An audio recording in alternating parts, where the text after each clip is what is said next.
morning, all of you.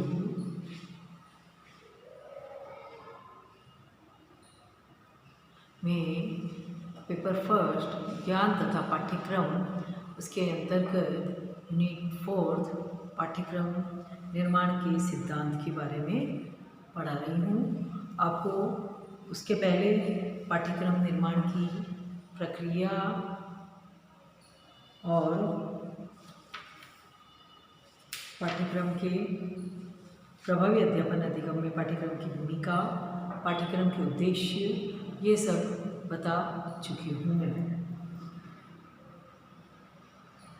अब next आपका इसमें रहेगा पाठ्यक्रम निर्माण के सिद्धांत, जीवन से संबंधित होने का सिद्धांत। फर्स्ट पॉइंट है, इस सिद्धांत के अनुसार पाठ्यक्रम के अंतर्गत उन्हीं विषय सामग्रियों का समावेश किया जाए जो बालकों के वर्तमान जीवन से संबंधित हो, जिससे वे अपने जीवन की समस्याओं को अच्छी तरह समझ सके एवं उनका समाधान भी कर सके। सेकेंड पॉइंट है, संस्कृति तथा सभ्यता के ज्ञान का सिद्धांत।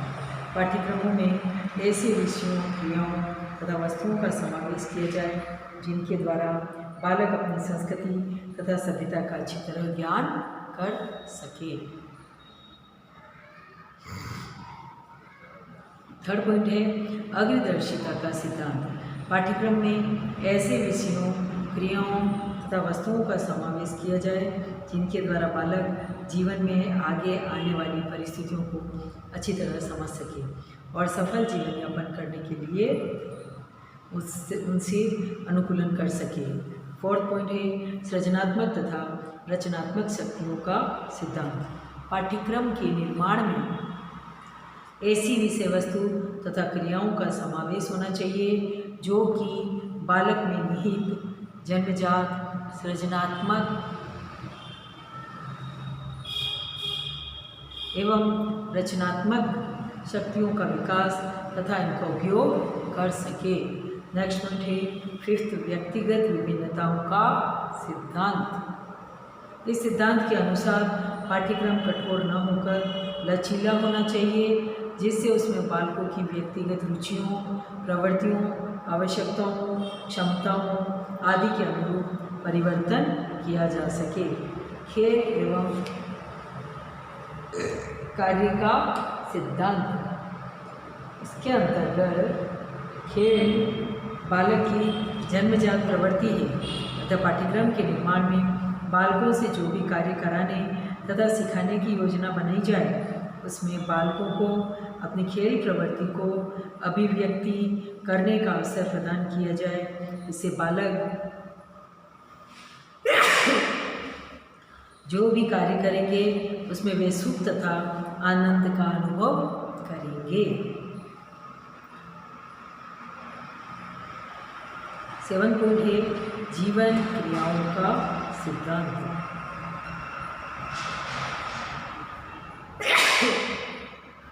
बालकों के व्यक्तित्व के विभिन्न पहलुओं तथा शारीरिक, मानसिक, सामाजिक तथा नैतिक पक्ष के विकास के लिए पाठ्यक्रम में उनके जीवन से संबंधित समस्त क्रियाओं का समावेश करना अति आवश्यक है। सहसंबंध का सिद्धांत। पाठ्यक्रम में जो भी विषय निर्धारित किए जाए उनमें सहसंबंध हो जिससे बालक जो भी ज्ञान प्राप्त करे वह परस्पर संबंधित रहे। विकास की सतत प्रक्रिया का सिद्धांत। इस सिद्धांत के अनुसार पाठ्यक्रम स्थिर न होकर परिवर्तन की अनवरत प्रक्रिया में विकसित होना चाहिए।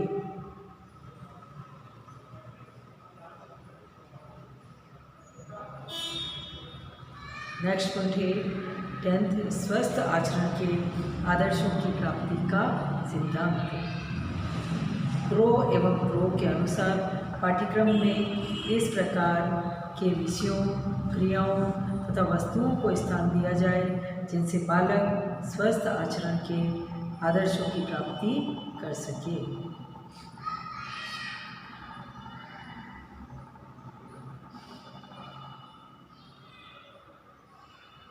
इलेवेंथ पॉइंट है, बाल केंद्रीयता का सिद्धांत।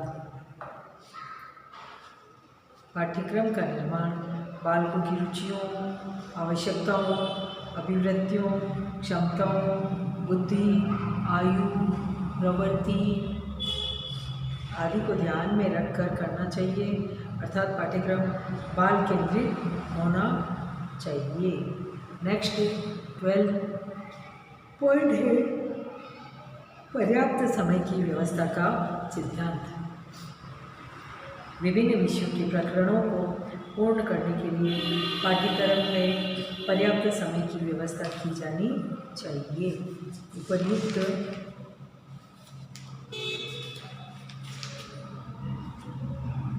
सिद्धांतों के अतिरिक्त पाठ्यक्रम निर्माण के कुछ अन्य सिद्धांत भी हैं, जो इस प्रकार है। बालकों में जनतंत्रीय भावना का विकास करना, बालक तथा बालिकाओं के पाठ्यक्रम में अंतर होना, ग्रामीण तथा नगरीय शिक्षालय पाठ्यक्रमों में कुछ अंतर होना, बालकों में परिश्रम के प्रति रुचि उत्पन्न करना। नेक्स्ट पॉइंट है वाइट के अनुसार पाठ्यक्रम में कुतूहल, यथार्थता और सामान्यकरण, जीवन की इन 3 आवश्यकताओं का समावेश होना चाहिए। माध्यमिक शिक्षा आयोग ने भी पाठ्यक्रम निर्माण के लिए कुछ सिद्धांतों का उल्लेख किया है, जो निम्न हैं। पाठ्यक्रम अधिक से अधिक विस्तृत हो, पाठ्यक्रम के निर्माण में व्यक्तिगत भेदों को ध्यान में रखा जाए और पाठ्यक्रम सामाजिक जीवन से संबंधित हो। पाठ्यक्रम में समन्वय का ध्यान रखना, अवकाश के लिए प्रशिक्षण प्रदान किया जाए और पाठ्यक्रम अधिक जटिल न हो। पाठ्यक्रम जीविकोपार्जन में सहायक हो। पाठ्यक्रम में धार्मिक शिक्षा को महत्व दिया जाए। बालिकाओं का पाठ्यक्रम बालिकाओं से भिन्न हो, इसमें स्वास्थ्य शिक्षा को महत्व दिया जाए। इस प्रकार पाठ्यक्रम का निर्माण करना विद्यालय प्रशासन की प्रमुख क्रियाओं में से एक है। इन सिद्धांतों के आधार पर अध्यापकों के सहयोग से पाठ्यक्रम का निर्माण करना चाहिए। नेक्स्ट पॉइंट है आपका पाठ्यक्रम संरचना, पाठ्यक्रम और पाठ्यचर्या में अंतर। पाठ्यक्रम संरचना का एक महत्वपूर्ण भाग होता है, जिसमें पढ़ाए जाने वाले पाठ्यक्रम का विवरण और उससे संबंधित निर्देशों का उल्लेख होता है। इसी संरचना का पाठ्यपुस्तकों की रचना की जाती है। इस प्रकार पाठ्यक्रम की संरचना पाठ्यपुस्तकों की रचना के लिए आधार का कार्य करती है। इसी प्रकार पाठ्यपुस्तक द्वारा पाठ्यक्रम के उद्देश्यों की पूर्ति की जाती है, क्योंकि शिक्षक एवं विद्यार्थी के मध्य पाठ्यपुस्तक के माध्यम से ही पाठ्यक्रम की विषय वस्तु के द्वारा पाठ्यक्रम संरचना प्रक्रिया संपन्न की जाती है। अतः पाठ्यक्रम संरचना, पाठ्यक्रम और पाठ्यचर्या में अंतर होता है। इस अंतर का आधार विषय वस्तु को माना जाता है। पाठ्यक्रम को शिक्षाक्रम के रूप में जाना जाता है, क्योंकि पाठ्यचर्या एवं शिक्षाक्रम की अवधारणा वर्तमान समय में एक ही रूप में मानी जाती है। प्रशिक्षण प्राप्त करने वाले प्रत्येक छात्र अध्यापक को ज्ञान होना चाहिए कि पाठ्यचर्या का अर्थ एवं महत्व क्या है, क्योंकि निकट भविष्य में एक कुशल अध्यापक होने के बाद छात्र अध्यापक को भी पाठ्यचर्या या शिक्षाक्रम के निर्माण में अपनी भूमिका का निर्वहन करना पड़ेगा। इसलिए प्रत्येक छात्र अध्यापक को पाठ्यचर्या की समझ होनी चाहिए। अतः वर्तमान समय में पाठ्यचर्या की समझ विकसित करने के लिए पाठ्यचर्या को प्रशिक्षण कार्यक्रम में महत्वपूर्ण स्थान दिया गया है, जिससे प्रत्येक छात्र अध्यापक में पाठ्यचर्या की समझ विकसित हो सके। पाठ्यचर्या की समझ से आशय उन अनेक शब्दों के अर्थ से है जो छात्र अध्यापक में भ्रामक स्थिति को उत्पन्न करते हैं। उनका अर्थ समझने की स्थिति में ही छात्र अध्यापक अपनी कुशलतम भूमिका का निर्वहन कर सकता है। इसलिए उस स्थिति में ही प्रशिक्षण को पूर्ण समझा जाता है, जब छात्र अध्यापक पाठ्यक्रम संरचना, पाठ्यक्रम और पाठ्यचर्या की संपूर्ण अवधारणाओं से परिचित होता है। इन तीनों के अंतर की समझ के लिए छात्र अध्यापकों को निम्न बिंदुओं का अध्ययन करना चाहिए, जैसे पाठ्यक्रम संरचना। अब पाठ्यक्रम संरचना में देखिए आप, इसमें बता रखा है कि फर्स्ट जैसे आपका शैक्षिक उद्देश्यों का निर्धारण एवं स्थिति विश्लेषण, सेकंड है निर्धारित उद्देश्यों की प्राप्ति हेतु उपयुक्त अधिगम, और तीसरा है अधिगम प्रक्रिया की दृष्टि से चयनित अधिगम अनुभवों एवं अंतर्वस्तु का संगठन। फिर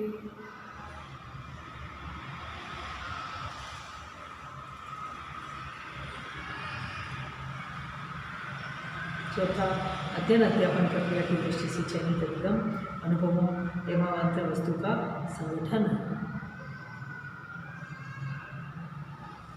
फिर लास्ट इसका पाठ्यक्रम या संपूर्ण प्रक्रिया का उद्देश्य की प्राप्ति की दृष्टि से मूल्यांकन। तो मतलब फर्स्ट पॉइंट है लक्ष्य और उद्देश्य बताया, सेकेंड आपका बताया अधिगम अनुभवों का चयन, थर्ड बताया अंतर वस्तुओं का चयन, और फोर्थ आता है सर्कल से अधिगम अनुभवों एवं अंतर वस्तु का संगठन, और फिर लास्ट में उसका मूल्यांकन, पाठ्यक्रम या संपूर्ण प्रक्रिया का उद्देश्य की प्राप्ति की दृष्टि से मूल्यांकन करना। ये प्रमुख सोपान विवेचना की सुविधा की दृष्टि से क्रमबद्ध रूप से लिए गए हैं, जबकि ये परस्पर अत्यधिक मुमफिद अन्योनाश्रित एवं सगामी है। ये एक दूसरे को प्रभावित करते हुए चलते हैं, एक की परिणति दूसरे का प्रारंभ सिद्ध होती है। इस तथ्य को ध्यान में रखते हुए व्हीलर ने पाठ्यक्रम की संरचना प्रक्रिया को वृत्ताकार माना है तथा इन्हें आगे दिए हुए चित्र के रूप में प्रदर्शित किया है। जो ये चित्र दिया गया है उसके रूप में बताया गया है। पाठ्यक्रम संरचना का विषय शिक्षा व्यवस्था के लिए सदैव से ही महत्वपूर्ण एवं अनिवार्य रहा है। प्रत्येक राष्ट्र की भांति भारतवर्ष में भी एक ऐसे पाठ्यक्रम की परिकल्पना की जा रही है जो कि शिक्षा व्यवस्था में गुणात्मक एवं क्रांतिकारी परिवर्तन ला सके। भारत में विभिन्न भाषाएं, सभ्यताएं, संस्कृतियाँ, धर्म, जाति, संप्रदाय प्राचीन काल से हो रही है। ऐसे देश में राष्ट्रीय पाठ्यक्रम की आवश्यकता प्राचीन काल से ही अनुभव की जा रही है। इस संदर्भ में प्रथम प्रयास राष्ट्रीय शिक्षा नीति 1986 के द्वारा प्रस्तुत प्रतिवेदन में किया गया है। इस प्रतिवेदन में पाठ्यक्रम संरचना की आवश्यकता एवं महत्व को विशेष रूप से प्रदर्शित किया गया। इस सुझाव के परिणाम स्वरूप 1988 में राष्ट्रीय पाठ्यक्रम की संरचना प्रस्तुत की गई, जिसमें विद्यालयों के पाठ्यक्रम की चर्चा विशेष रूप से की गई। राष्ट्रीय शैक्षिक अनुसंधान एवं प्रशिक्षण परिषद ने इस क्षेत्र में अपने प्रयासों को निरंतरता प्रदान की तथा इसके परिमार्जित स्वरूप को विकसित करने के लिए अनेक प्रयास भी किए। एनसीईआरटी की अथक प्रयासों के परिणाम स्वरूप राष्ट्रीय पाठ्यक्रम की संरचना का परिमार्जित एवं गुणात्मक स्वरूप सन 2000 में प्रस्तुत किया गया। अतः इसे राष्ट्रीय पाठ्यक्रम संरचना 2000 के नाम से जाना गया। इस प्रकार राष्ट्रीय पाठ्यक्रम संरचना सन 2005 से पूर्व राष्ट्रीय पाठ्यक्रम संरचना 1968 तथा राष्ट्रीय पाठ्यक्रम संरचना 2000 का स्वरूप प्रस्तुत किया गया।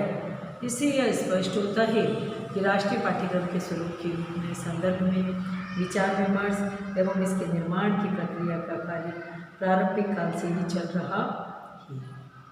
फिर आपका आता है लास्ट में आधुनिक शिक्षा में राष्ट्रीय पाठ्यक्रम संरचना का योगदान क्या रहा। राष्ट्रीय शैक्षिक अनुसंधान एवं प्रशिक्षण परिषद का मानना था कि कोई भी पाठ्यक्रम पूर्ण एवं निश्चित नहीं होता।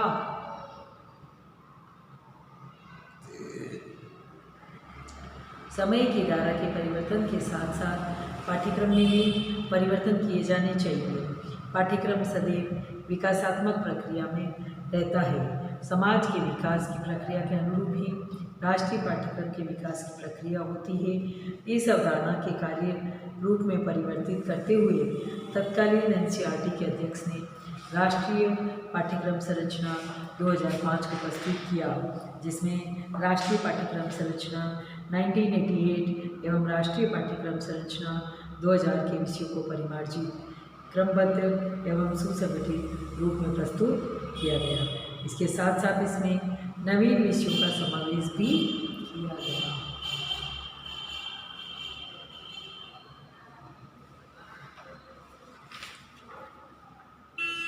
राष्ट्रीय पाठ्यक्रम संरचना 2005 में भारतीय शिक्षा के विकास में योगदान देने वाले बिंदु निम्न प्रकार है। फर्स्ट है बोझ के बिना सीखने की प्रक्रिया का समावेश। राष्ट्रीय पाठ्यक्रम की संरचना में प्रमुख रूप से इस प्रक्रिया पर विचार किया गया है जिसमें छात्र अध्ययन कार्य को बोझ न समझे और छात्र अध्ययन प्रक्रिया के प्रति उदासीन न होकर रुचि प्रदर्शित करे। इसके लिए पाठ्यक्रम में प्रत्येक स्तर को ध्यान में रखा गया है, अर्थात प्राथमिक, पूर्व प्राथमिक, उच्च प्राथमिक, माध्यमिक स्तर को ध्यान में रखकर समस्त पाठ्यक्रम संबंधी क्रियाओं को निर्धारित किया गया है, जिससे कि छात्र इस पाठ्यक्रम को बोझ न समझे। भाषाई शिक्षा का समावेश। भाषाई शिक्षा की दृष्टि से पाठ्यक्रम में समन्वित स्वरूप प्रस्तुत किया गया है। मातृभाषा, राष्ट्रीय भाषा एवं विदेशी भाषाओं को उनकी आवश्यकता के अनुसार महत्व प्रदान किया गया है। पूर्व प्राथमिक स्तर पर अनुदेशन की भाषा को मातृभाषा के रूप में स्वीकार किया गया है, अर्थात पूर्व प्राथमिक स्तर पर छात्रों को मातृभाषा में शिक्षित होना चाहिए। यह शिक्षण अवधि 2 वर्ष तक की होगी। इसके बाद आवश्यकता अनुसार अन्य भाषाओं के अध्ययन का प्रावधान है। अनुदेशन का माध्यम। अनुदेशन का माध्यम भारतीय पाठ्यक्रम में एक विवाद का विषय रहा है। इसके लिए राष्ट्रीय पाठ्यक्रम संरचना 2005 में मातृभाषा को अनुदेशन माध्यम के रूप में स्वीकार किया गया। विद्यालय में प्रवेश के 2 वर्ष तक अनुदेशन का अध्ययन माध्यम मातृभाषा ही होनी चाहिए, जिससे छात्र को प्रारंभ में अध्ययन के प्रति रुचि न हो जाए और सदैव के लिए उसके मन में कुंठा की भावना न उत्पन्न हो जाए। इसके बाद भाषा के अन्य रूपों पर भी चर्चा की जा सकती है। थर्ड पॉइंट है सामान्य विद्यालयों की व्यवस्था।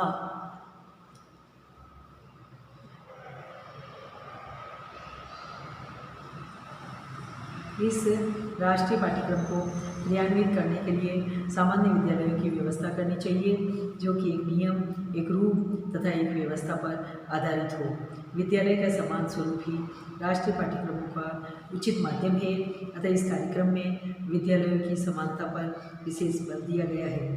धर्मनिरपेक्षता का समावेश। भारतीय समाज में सभी धर्मों को समान श्रद्धा एवं सम्मान के साथ आदर दिया जाता है, इसलिए किसी भी धर्म विशेष को पाठ्यक्रम में समावेशित नहीं किया गया। भारतीय शिक्षा एवं शिक्षालयों को धर्मनिरपेक्षता की स्थिति में रखा गया है। राष्ट्रीय पाठ्यक्रम संरचना में धार्मिक शिक्षा को किसी भी व्यवस्था में स्वीकार नहीं किया गया। वस्तुतः राष्ट्रीय पाठ्यक्रम संरचना में धर्मनिरपेक्षता की दशा को स्वीकार किया गया। सामाजिक भावनाओं का समावेश। राष्ट्रीय पाठ्यक्रम संरचना में सामाजिक आकांक्षाओं का समावेश करके सामाजिक विकास को प्रोत्साहित किया गया है, क्योंकि प्रत्येक समाज एवं शिक्षालयों द्वारा ही अपनी आकांक्षाओं की पूर्ति का मार्ग प्रशस्त करता है। राष्ट्रीय पाठ्यक्रम संरचना में भारतीय संस्कृति एवं सभ्यता के विकास एवं संरक्षण को पूर्णता के साथ रखकर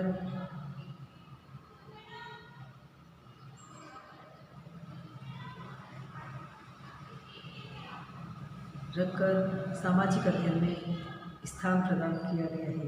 अतः सामाजिक भावनाओं को स्थान प्रदान करके अनुकरणीय आदर्श प्रस्तुत किया गया है। नेक्स्ट 7th पॉइंट है राष्ट्रीय एकता का समावेश। राष्ट्रीय पाठ्यक्रम संरचना में राष्ट्रीय एकता के सभी संभव प्रयत्नों को सम्मिलित किया गया है, क्योंकि राष्ट्रीय एकता एवं अखंडता प्रत्येक दृष्टि से महत्वपूर्ण स्थान रखती है। इसके अभाव में राष्ट्र का उत्थान एवं विकास संभव नहीं हो सकता। राष्ट्रीय एकता के विषयों को प्राथमिक स्तर से स्थान दिया जाता है। हमारा परिवेश एवं हमारा समाज नामक विषयों में पूर्ण स्थान प्रदान किया गया है, जिससे कि छात्रों में राष्ट्रीय एकता के बीज प्रारंभ से ही अंकुरित किए जा सके। अर्थ है रुचिपूर्ण शिक्षा का समावेश। राष्ट्रीय पाठ्यक्रम का निर्माण करते समय इस तथ्य का विशेष ध्यान रखा गया है कि पाठ्यक्रम छात्रों में निरस्ता की भावना उत्पन्न न करे। पाठ्यक्रम छात्रों में अध्ययन के प्रति रुचि उत्पन्न करने वाला हो और जिससे संपूर्ण शिक्षा व्यवस्था रुचिपूर्ण हो। इसका प्रत्यक्ष उदाहरण प्राथमिक स्तर के पाठ्यक्रम एवं निर्धारित शिक्षण नीतियाँ हैं। प्राथमिक स्तर का पाठ्यक्रम छात्रों में रुचि उत्पन्न करता है, जैसे दही बड़े की कविता एवं अक्षर ज्ञान की कविता आदि। नेक्स्ट पॉइंट आपका है 9, छात्रों का स्वतंत्र विकास।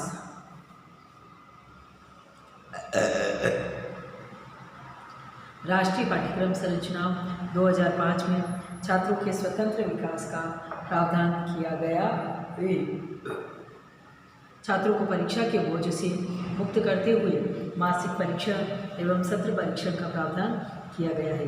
इसमें छात्रों में परीक्षा देने की रुचि विकसित हो, पाठ्यक्रम भी इस प्रकार से तैयार किए जाए जो कि छात्रों को मानसिक रूप से बोझ न लगे तथा उनका अध्ययन कार्य प्राकृतिक एवं स्वाभाविक रूप से हो। इस प्रकार की व्यवस्था राष्ट्रीय कार्यक्रम संरचना में की गई है। नेक्स्ट 10 पॉइंट है शिक्षक सशक्तिकरण का समावेश। शिक्षक की स्थिति सुदृढ़ होने की व्यवस्था के अंतर्गत ही शिक्षण कार्य प्रभावी एवं रुचिपूर्ण होता है। शिक्षक वह आधारशिला है जो शिक्षण व्यवस्था को विकसित एवं प्रभावी आधार प्रदान करती है। अतः शिक्षक को आत्मनिर्भर से विश्वास से पूर्ण करने की ओर इस पाठ्यक्रम में व्यवस्था की गई है। शिक्षक के द्वारा ही इस पाठ्यक्रम को उचित प्रकार से क्रियान्वित किया जाता है, इसलिए पाठ्यक्रम निर्माण में शिक्षक प्रतिनिधियों का सहयोग लिया गया। अभिभावकों की सहभागिता 11 पॉइंट। राष्ट्रीय पाठ्यक्रम संरचना निर्माण में अभिभावकों के विचार भी जाने गए, क्योंकि अभिभावक अपने बालकों को उन विद्यालयों में भेजना पसंद करते हैं जहाँ तक पाठ्यक्रम एवं शिक्षण व्यवस्था उनकी आकांक्षाओं की कसौटी पर खरी होती है। अतः पाठ्यक्रम का निर्माण करते समय अभिभावकों की इच्छाओं का भी ध्यान रखा गया। जैसे प्राथमिक स्तर पर अंग्रेजी भाषा को महत्वपूर्ण स्थान प्रदान करना इस सोपान के अंतर्गत आता है, क्योंकि अभिभावकों की इच्छा होती है कि उनका बालक पब्लिक विद्यालयों के छात्रों से अंग्रेजी बोलने में कमजोर न हो। नेक्स्ट 12 पॉइंट है पूर्व कार्यक्रमों का समावेश। राष्ट्रीय कार्यक्रम संरचना में इससे पूर्व में प्रस्तुत कार्यक्रम सन 1998 का राष्ट्रीय पाठ्यक्रम, 2000 का राष्ट्रीय पाठ्यक्रम एवं सन 1993 के बिना बोझ के सीखना कार्यक्रम के महत्वपूर्ण बिंदुओं का समावेश किया गया है। इसके साथ साथ बिंदुओं को जो कि उपरोक्त कार्यक्रमों में छूट गए थे को भी सम्मिलित किया गया। इससे स्पष्ट होता है कि राष्ट्रीय कार्यक्रम संरचना 2005 एक समग्र एवं पूर्ण विकसित कार्यक्रम है जो कि शिक्षक, छात्र एवं अभिभावकों को पूर्ण संतोष प्रदान कर सकता है। 13 पॉइंट कक्षा कक्ष व्यवस्था पर विचार। इस पाठ्यक्रम संरचना में कक्षा कक्ष प्रबंध संबंधी समस्याओं पर विचार किया गया। जैसे मातृभाषा को शिक्षण माध्यम की समस्या पर विचार करते हुए कहा गया, यदि किसी विद्यालय में भोजपुरी, असमी, पंजाबी, उर्दू भाषा के विद्यार्थी अध्ययन कर रहे हैं तो इस पर किस प्रकार शिक्षकों की व्यवस्था होगी। नेक्स्ट पॉइंट है वित्तीय एवं मानवीय स्रोतों पर विचार। राष्ट्रीय पाठ्यक्रम संरचना में वित्तीय एवं मानवीय स्रोतों की उपलब्धता पर पूर्ण रूप से विचार किया गया। भारतीय परिस्थितियों को ध्यान में रखकर निर्माण किया गया। और नेक्स्ट पॉइंट है मानवीय मूल्यों का समावेश। भारतीय संस्कृति में मानवता एवं नैतिकता का महत्वपूर्ण स्थान है, अतः यह संभव नहीं है कि भारतीय शिक्षा के माध्यम से पाठ्यक्रम में मानवीय मूल्यों का समावेश न हो। इस तथ्य का दर्शन आपको प्राथमिक स्तर के पाठ्यक्रम से ही होता है। नेक्स्ट लास्ट पॉइंट है पूर्व कार्यक्रमों की असफलताओं पर विचार।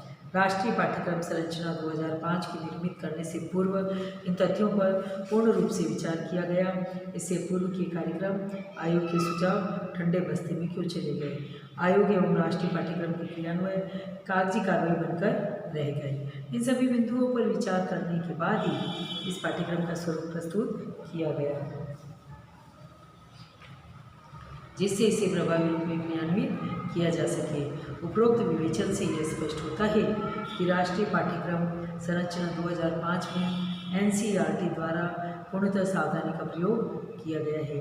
इस पाठ्यक्रम में उन सभी तथ्यों को दूर किया गया जिनके कारण पाठ्यक्रम क्रियान्वयन में बाधा उत्पन्न होती है तथा उन तथ्यों को महत्वपूर्ण स्थान प्रदान किया गया है जो पाठ्यक्रम के प्रभावी क्रियान्वयन में योगदान देते हैं। राष्ट्रीय पाठ्यक्रम संरचना के क्रियान्वयन से संपूर्ण शैक्षिक व्यवस्थाओं को आधार प्राप्त हुआ है। प्रत्येक स्तर पर पाठ्यक्रम संरचना में उन सभी बिंदुओं को समाहित किया गया जो छात्रों के सर्वांगीण विकास में योगदान देते हैं।